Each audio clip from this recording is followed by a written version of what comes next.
The towel was still warm from the dryer, soft, fresh, just the way I liked to fold things. I stood at the edge of their kitchen table, smoothing the edges like I always did. The morning sunlight poured in through the window, quiet and steady, casting a glow across the countertop where eggs had gone cold on untouched plates. The house smelled like fabric softener, a hint of bleach still hanging in the air from the mop I'd used earlier. I had just folded the second towel when I heard her voice. "She acts like our maid," Jenna said. It wasn't loud, wasn't sharp, just soft, flat, almost bored. Like it wasn't cruel, just a simple observation. Like I wasn't 10 feet away with a towel in my hands and ears still working just fine. I froze. Not fully. Just enough. The corner of the towel slipped through my fingers like it had lost its reason to stay folded. I kept my back to them. I looked down at the fabric and tried to act like I hadn't heard. But I had. Every syllable. Every careless drop of it.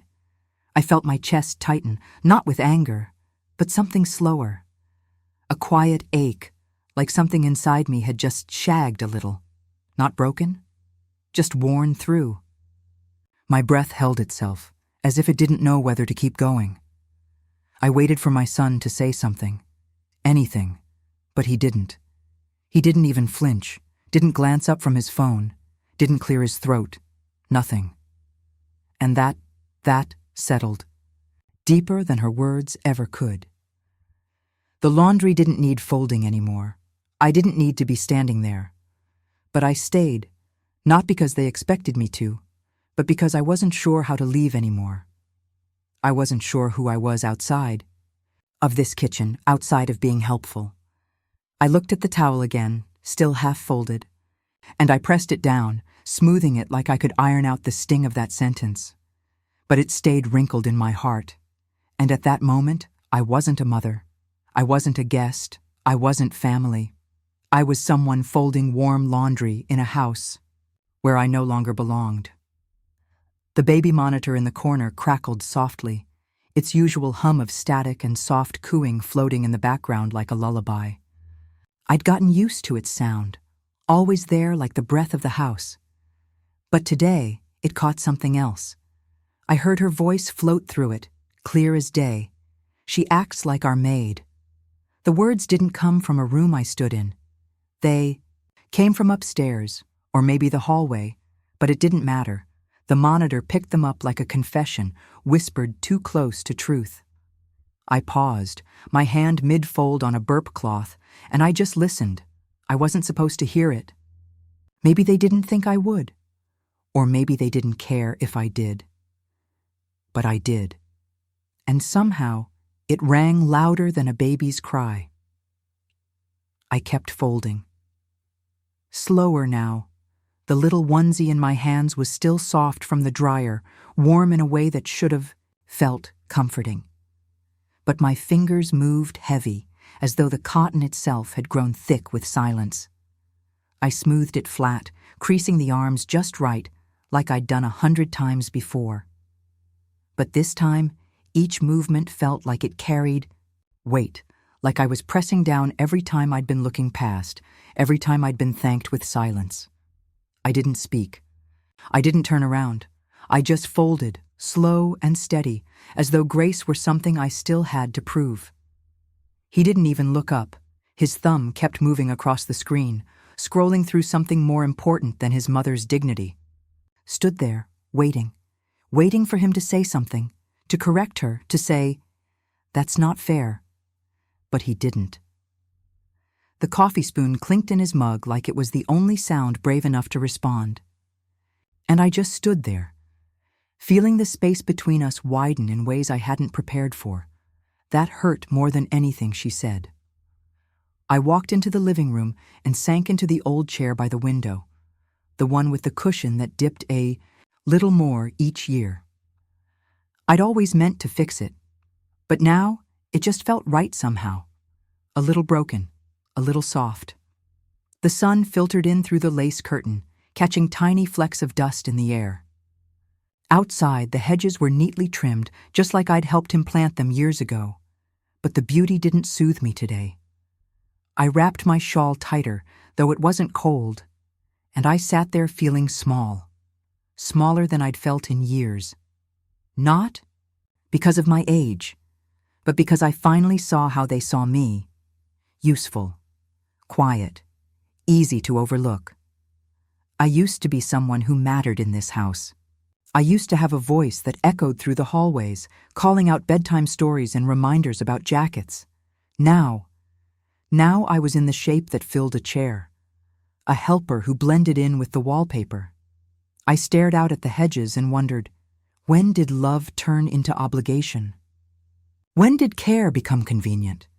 The house felt too clean, too perfect, like I had erased myself from every surface I touched. And in that chair, on that quiet morning, I realized I hadn't just been fading from their lives. I'd been helping them erase me. I folded the last towel and placed it on the stack like I had every day before. My hands didn't shake. My face didn't fall. I just finished.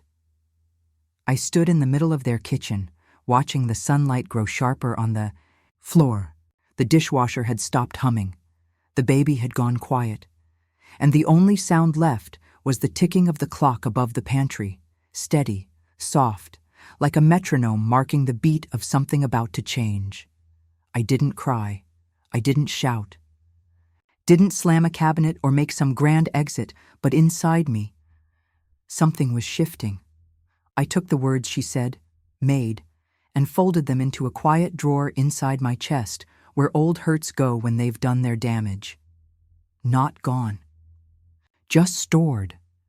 And I knew, as I wiped my hands on the dish towel and hung it neatly on the oven handle, that part of me had already left. My body might have stayed. But my spirit? She'd already started walking out the door.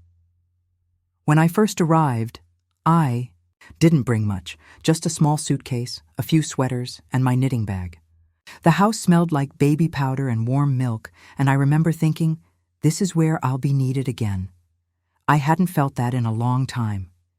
Jenna was upstairs with the baby when I came in. My son helped carry my bag and set it down in the guest room. Just make yourself at home, Mom, he said with a quick smile before heading back to his laptop. I wandered into the nursery, where soft afternoon light filtered through linen curtains. The crib sat in the corner, tiny and sweet, with a blue and white quilt I hadn't made. I placed my knitting basket beside it anyway, like a little offering. The house was full of little sounds, drawers opening, baby hiccups, a lullaby toy still playing from earlier. It felt alive, like something new had just begun. I told myself this would be good, that I could help. Dinner's usually around 6, Jenna said, appearing in the doorway with the baby on her shoulder. She smiled, polite, thin.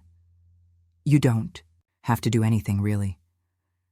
I know, I said softly, but I'd like to. She gave a little nod, then walked away. I looked around and felt the tug of something I couldn't name. The walls still echoed with the cries of a newborn and the clatter of burnt toast mornings. It was a young house, loud with learning. I thought maybe I could offer calm, steady hands, a soft place for them to fall. I didn't realize then that the line between being helpful and being invisible could blur so easily, but I felt it, even in those first few days. A faint tremble under all my good intentions. Still, I unpacked my things and folded them into their drawers. I came not with demands, not with judgment, just with hope. Not because I was owed anything, but because I still believed I had something to give. And I really thought that would be enough. Jenna was always polite. She smiled when I handed her a clean bottle, when I folded the laundry, when I offered to take the baby so she could rest. But that smile, well, it never quite reached her eyes. There was one afternoon early on when she passed me the laundry basket. You don't have to do that, she said, voice even, chin high, hands already letting go of the handle. I held it anyway. It's no trouble, I said, smiling gently. She nodded, turned, and left the room. I stood there holding the basket, trying to believe we'd grow close. That kindness could become a connection, but some smiles are just masks, and hers never lifted.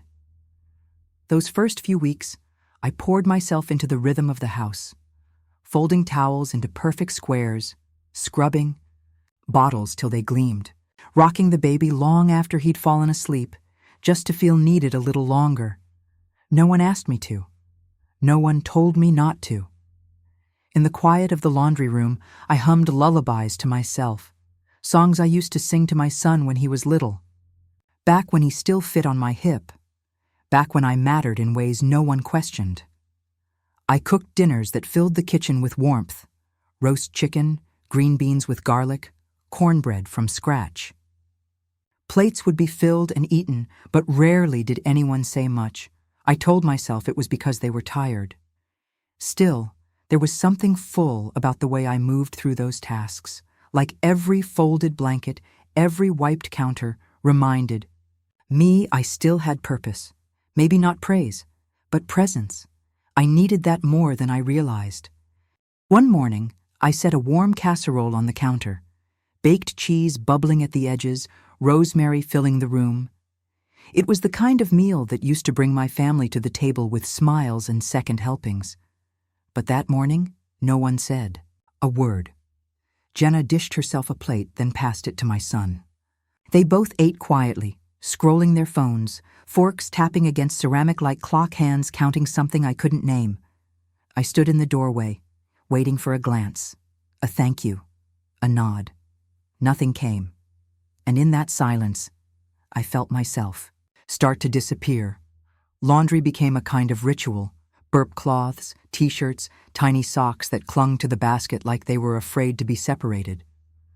My hands moved through them automatically, sorting by color, folding just the way I liked, creases sharp, edges aligned, but my chest ached. Each folded piece felt like a record of a life I wasn't living, just supporting. A life I served quietly, in the background, while others got to be central. Sometimes, I'd pause with a little shirt in my hands and wonder if they even knew how often I'd washed it. Hold it, folded it, probably not. Still, I kept folding, softer and slower, placing each piece with care, not because they noticed, but because I needed it to mean something. I don't know the exact day it happened. The day I stopped being mom and became someone who helps. Maybe it was the morning no one asked how I slept, or in the evening they made coffee and didn't think to offer me a cup. Little things, soft absences that added up like dust on a shelf. I'd sit in the living room with a photo album in my lap, flipping through pages that used to mean something: Christmas, birthdays, his first steps, his high school graduation. I looked at those photos and felt like a woman who used to be somebody. Now I was just here. I still did the dishes, still folded the laundry, still made meals. But somewhere along the way, they stopped seeing me, stopped hearing me. I was present in every room but no longer part of it, and that kind of forgetting, it doesn't come all at once. It settles in slowly, like fog across a field.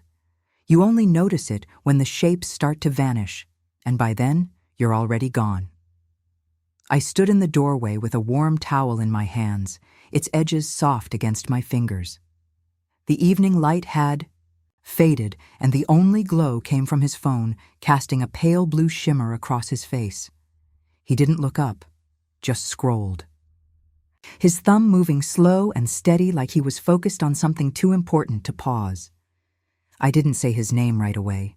I wanted to give him a chance, a moment to feel me standing there, to remember I was still part of the room, part of his life. The scent of dish soap lingered from the kitchen, mixed with the faint citrus of a cleaner I'd used earlier. I could still hear the baby babbling upstairs through the monitor. He didn't move. My grip on the towel tightened. "Did you hear what she said?" I finally asked, my voice low, not angry, just needing something. He nodded without looking up. Yeah, that was it.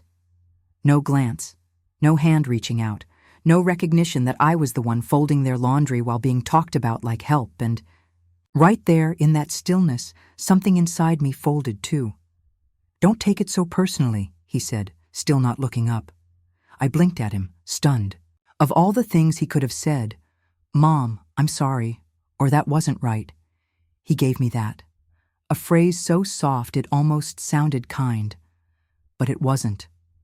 I looked at him, sitting there with the dishwasher humming in the background and a single bulb flickering weakly above the stove. He didn't flinch. He didn't even seem uncomfortable. "That's all?" I asked, my voice barely above a whisper. He finally looked at me, just for a second, then back down at his screen. She didn't mean it like that, but she did. And deep down, he knew it. And that's when it hit me.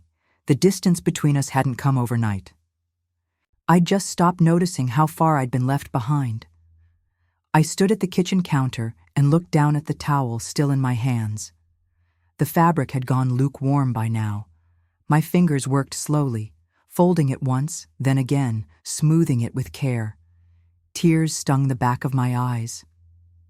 They were ready, sitting there, waiting for permission. But I didn't let them fall. Not here. Not in front of him. Instead, I swallowed hard, held my breath for a beat too long, and focused on the lines of the towel. Pressing down with my palm, like I was laying something to rest, I placed it on the counter. Neat, square, perfect. That towel had dried dishes, wrapped up sleepy babies, and been draped over shoulders during late-night fevers. And here it was now, folded for people who no longer saw me, and still I didn't cry. The wall clock ticked just loud enough to pull me into remembering. I stood in that quiet kitchen, but my mind slipped back in time, to a morning when he was 5 and crying in the hallway because his sock seam felt funny. He clung to my apron like it was the only solid thing in the world. I used to kneel down, smooth his hair, and whisper, "We'll fix it, baby." Back then, my hands were always full of him. Juice boxes, Band-Aids, little shoes with tangled laces, fevered foreheads and whispered prayers in the dark. I thought of the time he got the flu in 3rd grade. Wouldn't sleep unless I held his hand through the night, or the way he used to curl up beside me during thunderstorms and tell me he'd protect me. Now, he couldn't even lift his head, and I wondered, how do you go from being someone's whole world to someone they barely hear? That ache. It lives in the bones, quiet, deep, and it doesn't shout. It just settles. I didn't say goodnight. That alone was strange enough to feel like a crack in the floor beneath me. For years even. When I was tired, even when I was hurt, I always said it, always whispered something soft before heading to bed. But not that night. I walked past their door without pausing. In my room, I pulled back the quilt, same one I had sewn as a gift for their wedding. Every square a memory, every stitch made, with the hope they'd always feel safe. I lay under it and stared at the ceiling while the faint hum of the refrigerator filled the silence. A dog barked somewhere outside. The moonlight poured through the blinds in silver lines, stretching across the floor like quiet reminders of everything unsaid. I didn't cry. I didn't pray. I just breathed slowly, feeling something unravel inside me, not wildly, not loudly, but gently. Like a ribbon slipping loose from a knot that had held too long. And in that stillness, I knew something had changed. Not in them, in me. The morning sun slipped through the blinds in soft streaks, just enough to light the edge of the counter. I stood at the sink, staring at the yellow gloves draped over the faucet. I'd worn them dozens of times before, but never like this. Never with this much intention. I reached for them slowly. Turn each one right side out, slide my fingers in, one at a time. The powder inside clung to my skin. It used to feel like protection. Now, it felt like armor. I tightened the cuff around my wrist and looked down at the spray bottle on the floor, the faint scent of lemon already rising in the air. It should have smelled clean, refreshing even. But it just smelled like more effort, more erasing. This time wasn't about keeping things tidy. It wasn't about helping. It wasn't even about being kind. It was about control. I couldn't make them see me. I couldn't make them care. But I could still decide how I showed up, what I gave, what I didn't. And that morning, I gave just enough to finish the job. But I didn't give 1 ounce of myself beyond that. I started with the sink. The sponge squeaked against the porcelain, loud in the stillness. I pressed harder than I needed to, scrubbing with a rhythm that felt like something else entirely. Like I was cleaning more than dishes. Like I was trying to wash off all the moments I'd been invisible. I wiped down the counters next. Every pass of the cloth felt like dragging memory into motion. My arm began to ache, but I didn't stop. Not yet. Grease, crumbs, fingerprints. I erased it all, and with each motion, something inside me loosened. The scent of bleach burned in my nose, sharp and familiar. It had always meant clean, but now it smelled like a loss. No one came in to check. No one asked what I was doing. I don't even think they noticed the shine when it was done, but I did. I stood there, sleeves damp at the elbow, breathing heavy, and I felt it.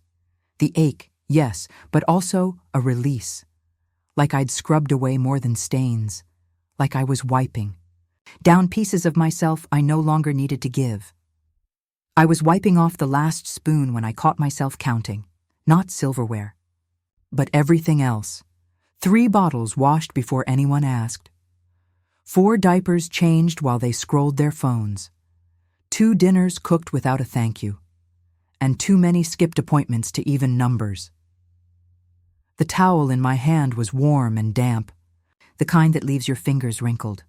I folded it slowly, pressing each corner into place. I wasn't angry, but I was awake.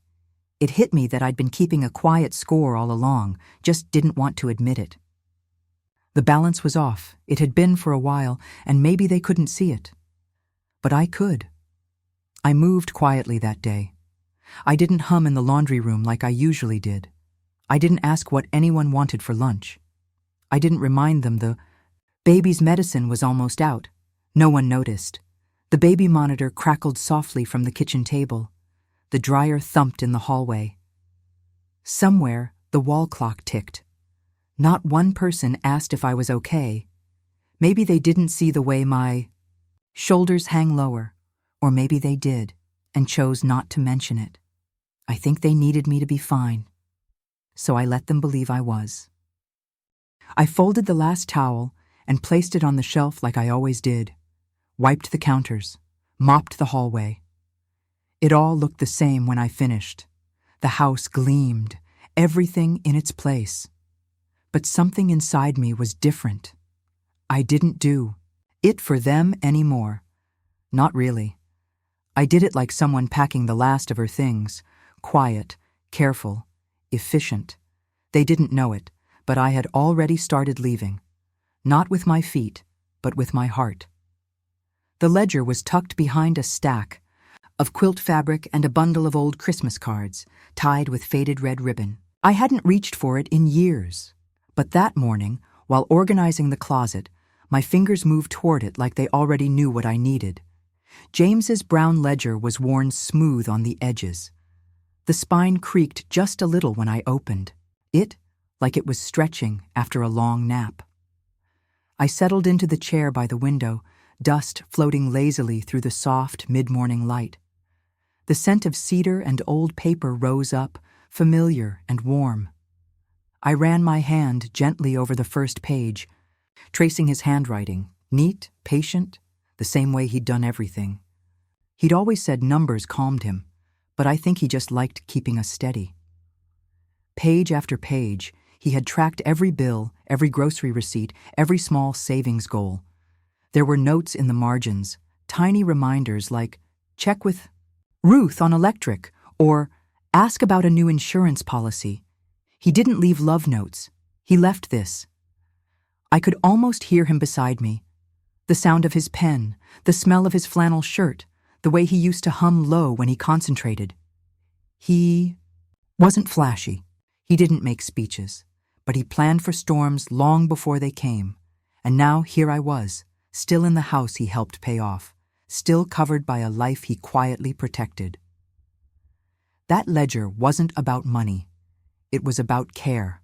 And as I turned, the last page, I realized, I had been held all along. The page crackled faintly under my fingertips. His name was there at the bottom, James H. Walker, written with a firm, confident stroke. Not fancy, just solid. I stared at it for a long time. That signature, bold and centered, like he'd meant it to carry something heavier than ink.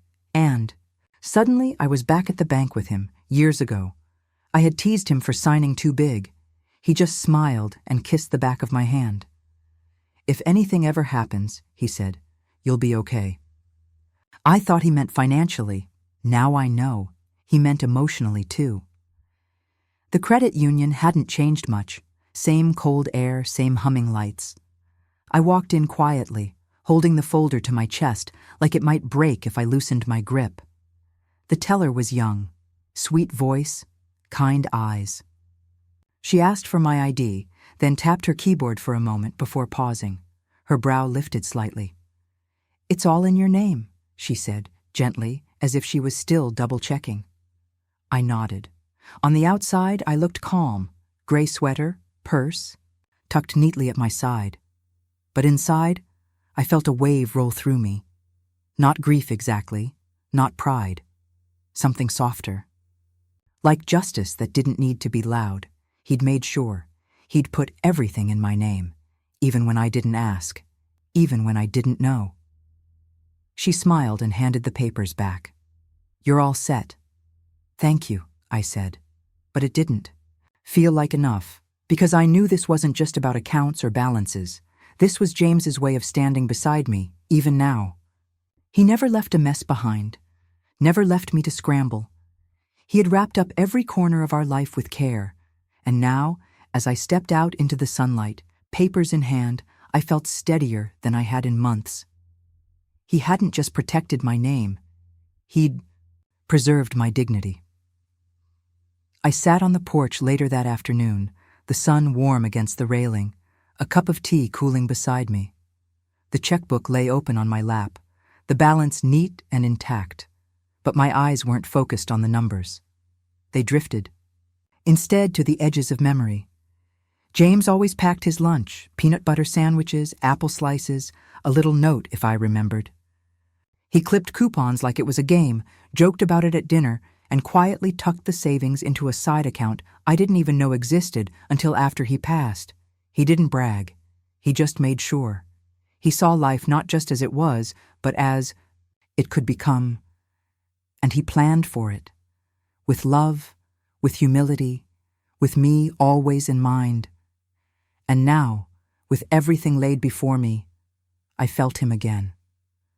Not in the ledger, not in the paperwork, but in the steady pulse of care he left behind. "Don't let them forget who you are," I could almost hear him whisper. And I won't. The morning I left, the house was quiet. Not heavy, not tense, just still. The kind of stillness that follows routine too many times to feel remarkable. The kitchen held the usual. Soft light stretching across the counter, the faint smell of cold toast and baby wipes, the baby monitor still humming gently from the corner. I'd already packed. Not much, just a suitcase and my knitting bag. I moved through the kitchen slowly, brushing crumbs from the edge of the table, straightening the towel on the oven handle one last time. I folded the note in half and placed it beside the toaster. He always kept his bagels there. It wasn't long. Just a few words scribbled in my neat slanted handwriting. "Take care of each other. Love, Mom." That was it. No confrontation, no long goodbye. Just a sentence to carry what I no longer could. I picked up my bag and walked to the front door. My hand paused on the knob, not trembling, just steady. I wasn't angry. I wasn't even sad in the way I thought I'd be. I just knew it was time. I opened the door and stepped outside into the quiet morning air, and I didn't look back. The Apartment was smaller than I remembered when I first toured it, just 2 rooms and a narrow kitchen with faded cabinets. But it was mine. That word, mine, hadn't meant much in a long time. I set my bag down and stood in the center of the living room, the echo of my own breathing bouncing softly off the walls. A dim lamp cast yellow light into the corners and through the cracked window. I could hear distant city noise, car tires, a dog barking, the low hum of something not quite near. I unpacked slowly. My teacup, my Bible, an old photo of James, his smile tucked into a dollar store frame. I placed it on the nightstand. The air smelled of fresh paint and lavender oil. The building must have tried to cover something up, but I didn't mind. It was clean, simple, empty, yes, but peaceful too. That night, I lay on the small bed with my blanket pulled up to my chin. The silence curled around me, not warm, not yet, but soft. Thin like a blanket that wasn't quite enough, but better than nothing. It didn't hurt, and for the first time in a long while, it didn't feel like I was disappearing. The days passed slowly at first. I wrote grocery lists on the back of envelopes and walked to the corner store where no one knew my name. Then a week passed, then 2. A birthday came. No card, no call. I checked the mailbox twice that day, knowing better, but hoping anyway. Then came Thanksgiving. I roasted a small chicken, not a turkey, didn't set the table, just ate at the counter while the wall clock ticked loudly behind me. I marked those days in pencil on the calendar, just a faint B on the birthday, a small leaf for the holiday. The way I used to mark feeding times, when the baby was little. But now I was the one waiting, and no one came. I still took out 2 mugs in the morning, habit's a hard thing to break. I'd line them up, reach for the sugar, then pause. One day, without thinking, I put the second mug back. I only needed 1. I poured the hot water slowly, letting the steam rise and swirl in the quiet kitchen. A little jazz played from the small radio near the sink, soft and scratchy. I reached for honey instead of sugar, stirred it with a spoon I liked best. No compromise, no asking what someone else preferred. Just me. And it was enough. In that moment, with a warm mug in my hand and nothing but stillness around me, I felt something return. Something small. But it was mine. The soup on the stove had just started to bubble, the scent of garlic and lentils filling my small apartment. I stirred it once, turned down the heat, then sat at my laptop to check the weather, and ended up scrolling through their photos instead. They didn't call, but they posted. Jenna was on a beach, legs stretched out on a lounge chair, her designer, sunglasses reflecting an ocean I'd never seen. He was beside her, drink in hand, flashing that same smile I once saw at high school graduation. Proud, carefree. Another post, them clinking glasses at a rooftop restaurant. The caption read, "Finally living." There was no mention of me. No hint of the woman who babysat so they could make those plans, who paid off their mortgage when their second job fell through. They wore new coats, drove rented cars, ate food. That likely cost more than a week's worth of groceries for me. I wasn't angry, just observant. Every photo felt like a soft erasure. A new chapter, written without acknowledging the last one. And they were the authors now, editing out the parts that made them uncomfortable. Still, I looked. Not out of longing, but to see what forgetting looked like in real time. The late afternoon, sun barely reached my desk, just a sliver of warmth on the edge of my keyboard. I logged in like I always did, same password James and I had used for years. The site still remembered me, even if they didn't. I watched the numbers shift. Charges rolling in, flights, furniture deliveries, upscale grocery chains I'd never stepped into. Their lives moved fast and glossy on the outside, but I saw the foundation they stood on. Ours. It wasn't spying. It was remembering.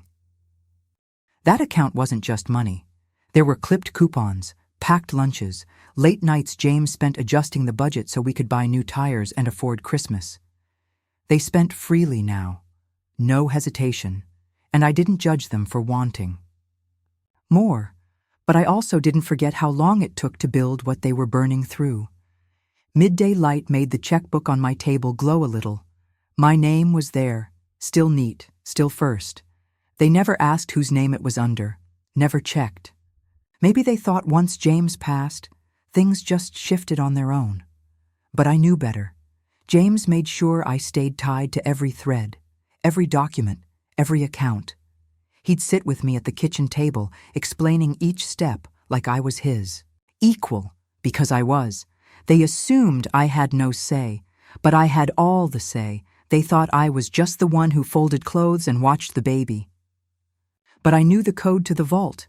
I knew the spine of that web because I'd helped him build it, and I wasn't planning on unraveling it.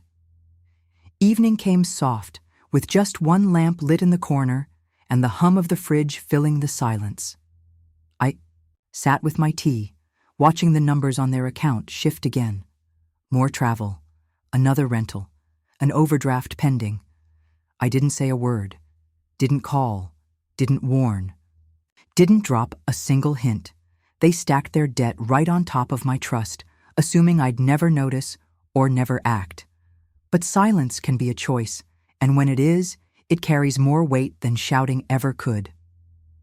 The kettle whistled just as I set the chamomile bag into my favorite mug, the one with the small chip on the rim and the faded daisies. I poured the hot water slowly, watching the steam rise in gentle spirals, soft as breath. The scent of herbs lifted up, mixing with the faint sweetness of vanilla from the candle on the windowsill. Then the phone rang. It was sharp, urgent in a way that didn't feel like family. I paused, the water still swirling in the cup.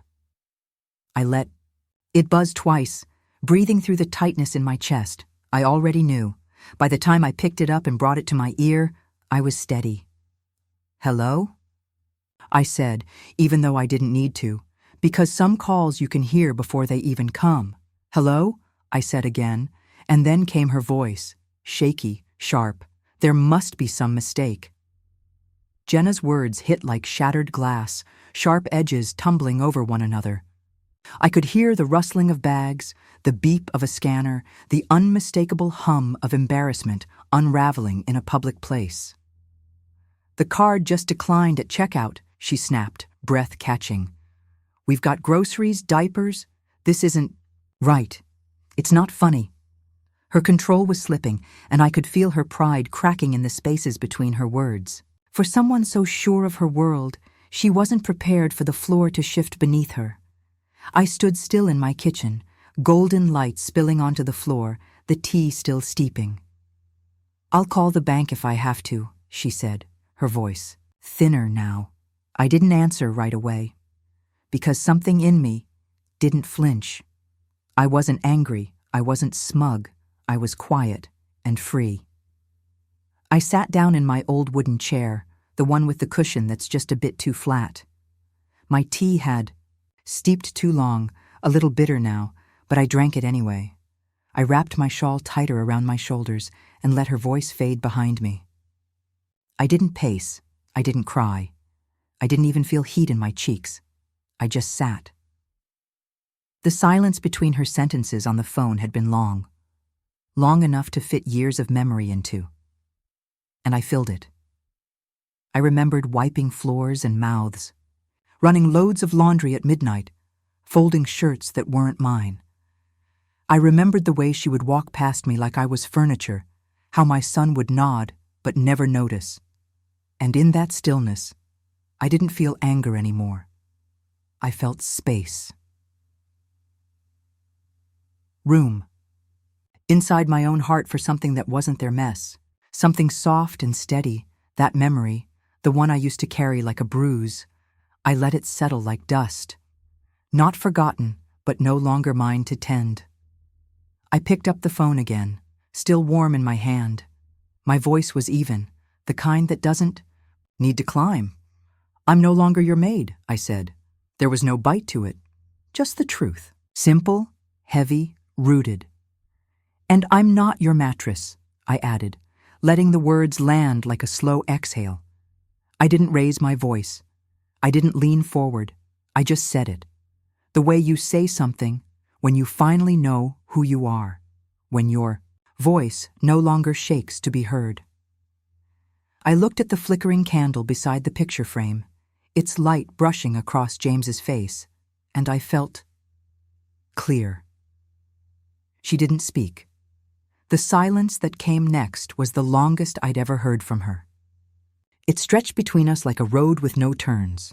I imagined her there, in a checkout line, eyes wide, clutching her purse with both hands, and realizing, for once, she didn't have a word ready, and it didn't hurt me. It just felt balanced. I had carried silence for so long, wearing it like an old coat. Now I had handed it over, not with cruelty, but with clarity. Not all power is loud. Sometimes it's the pause that speaks loudest. I heard the tires before I saw the headlights, slow and cautious on the wet pavement. I was at the sink, wiping down the counter one last time, when I peeked through the curtain. It was him. He didn't get out right away. Just sat there in the driveway, engine running, hands gripping the wheel like it might tell him what to do. I watched him look up at the porch, then down at his lap. The drizzle tapped against the windshield, soft but steady. He used to come in laughing. This time, he carried nothing. No flowers. No grocery bag and apology. Just his weight. And something else. Maybe regret. Maybe guilt. Maybe he couldn't tell the difference anymore. When he finally stepped out, his shoes splashed quietly in the puddles. He climbed the steps slowly, not with the stride of a man returning home, but with the caution of someone who wasn't sure he was welcome. I wiped my hands on the towel and waited. He stepped inside like the air might push him back. I didn't speak right away, just looked. At him in the soft light coming from the kitchen.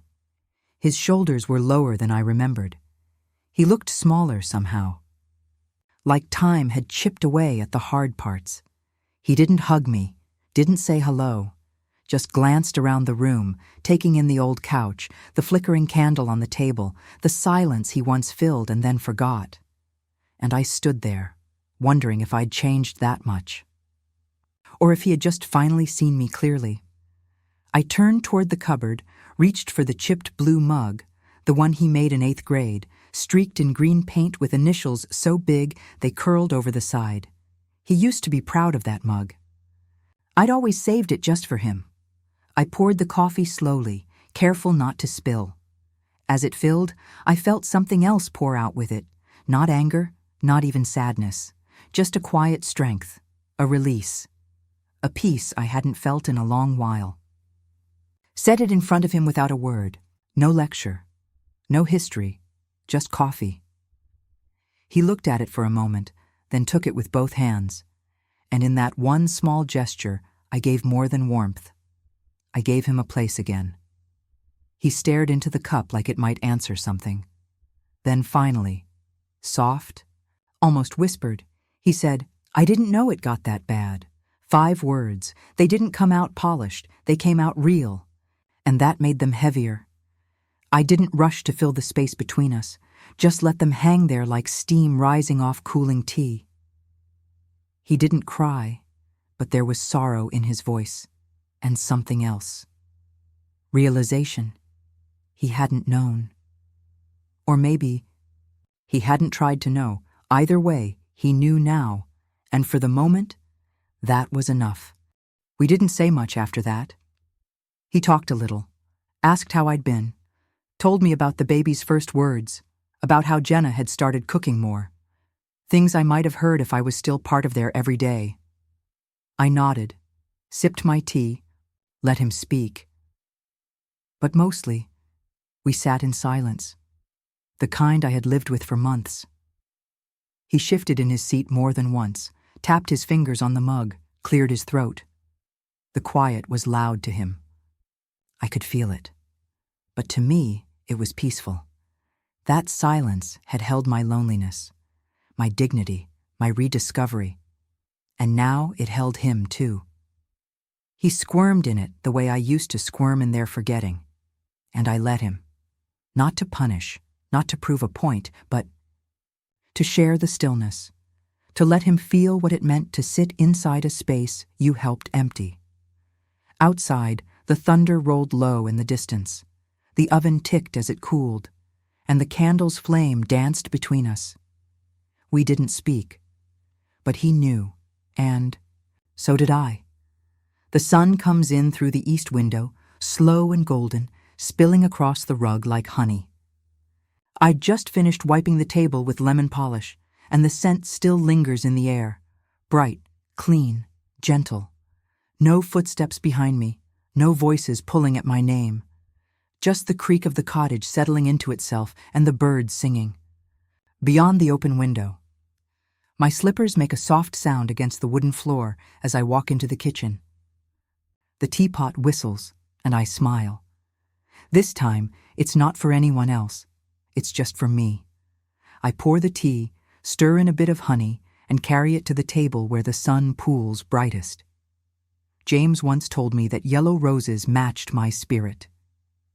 At the time, I'd laughed, said they were too loud for someone like me. But these days, I believe him. The little bouquet I keep on the table glows in the light, open, unapologetic, like joy that doesn't need permission.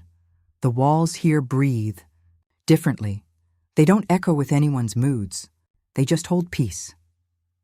I finally live somewhere I'm not needed. I'm wanted, and the difference is everything. The sunlight hits the kitchen table just right around noon, laying a soft square of warmth across my checkbook. I sip my tea and glance at the account balances, not out of worry, but out of habit. A quiet habit James and I built together. My name is still on everything, not by accident, by design. They think they're spending freely, that the world is theirs without cost. They don't look back to see the woman who once used grocery coupons just so the lights would stay on, the one who said yes more times than she should have. But I remember, and I watch, not with anger, but with quiet knowledge, the kind of power that doesn't need a warning. I used to think control was about getting the last word. Now I know better. Control is quiet. It's setting the boundary no one sees and sticking to it when no one claps. It's choosing who gets your softness and who doesn't anymore. I don't seek revenge. I seek peace. Every time I say no without guilt, every time I sip my tea instead of folding their laundry, I honor the version of me who used to ache just to feel useful. She deserved more, so I live like she matters now, because she still does. I pull out the tin from the bottom drawer, round, floral, slightly dented. Inside are cards I've collected over the years, soft blues and pale pinks, nothing too loud. Her birthday's coming up. I choose one with a rabbit and a cupcake, then write a simple note, just a few lines. No guilt, no history, just love. I tuck. In a gift card, not flashy, just enough for her to choose something of her own. Then I sign it, steady hand, same way every year, from Grandma. Not the maid, not bitter, just true. It's not a gesture of resentment, it's a bookmark. So one day, when she wonders who showed up for her quietly, she'll know. Out back, the roses James planted have gone wild. No one trims them. I let them do what they want, and still, they bloom. Full, bright, stubbornly beautiful. Some mornings I sit beside them, warm mug in hand, and let the breeze carry their scent across my lap like a blessing. The grass brushes my ankles. The dew clings to my slippers. And I think some things are better when left alone to grow. That includes me. They once thought I needed them to matter. But these blooms, and this breath, and this morning sun? They say otherwise. My life is mine again. And it's enough. If this story reminded you of a time you had to find your peace quietly, I'd love to know. Please share your thoughts in the comments. And if you'd like to hear more stories like this, Feel free to like the video and subscribe. I'd be honored to share a few more cups of tea with you.